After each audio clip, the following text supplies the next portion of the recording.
පරිරක්ෂණය කරන ලද දතක් දිගුකාලීනව භාවිතා කිරීම සඳහා හෝ දතේ පෙනුම වෙනස් කිරීම සඳහා දන්ත කොපුව එහෙම නැත්නම් අපි ඩෙන්ටල් ක්‍රවුන්ස් කියන ප්‍රතිකාර ක්‍රමය භාවිතා කරනවා. මේ ප්‍රතිකාර මාදිලියේදී දතට යොදන දන්ත කොපුව සාමාන්‍යයෙන් දීර්ඝ කාලයක් එම ස්ථානයේ භාවිතා කිරීමට හැකියාව තිබෙනවා.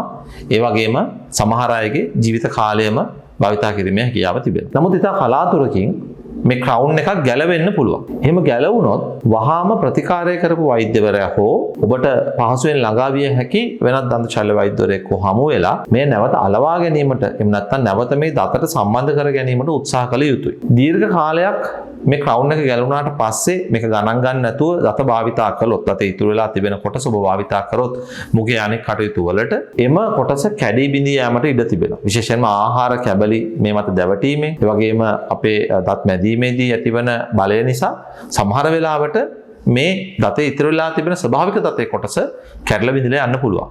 ඒ නිසා ක්‍රවුන් එක ගැලවුණොත් ඉක්මනටම වෛද්‍ය ප්‍රතිකාර ලබා ගන්න මේ නැවත සවි කර ගැනීමට උත්සාහ කරන්න නැත්නම් වෙනත් විකල්පයක් කරා යමු වෙන්න. කෙසේ නමුත් බලාගෙන ඉඳීම දීර්ඝ කාලයක් ගැලවුණු ක්‍රවුන් එකක් සහිතව මේ නොසලකා හැරීම රෝගියාට සුදුසු වන්නේ නැහැ. දන්ත ශල්‍ය වෛද්‍ය විද්‍යාව පිළිබඳව මුඛ සෞඛ්‍ය පිළිබඳව දැනුම ඔබට තවදුරටත් ලබා ගැනීමට අවශ්‍ය නම් මෙහි ඩිස්ක්‍රිප්ෂන් එකේ තිබෙන ලින්ක් එක හරහා අපගේ WhatsApp සමූහයට එකතු වන්නට පුළුවන්.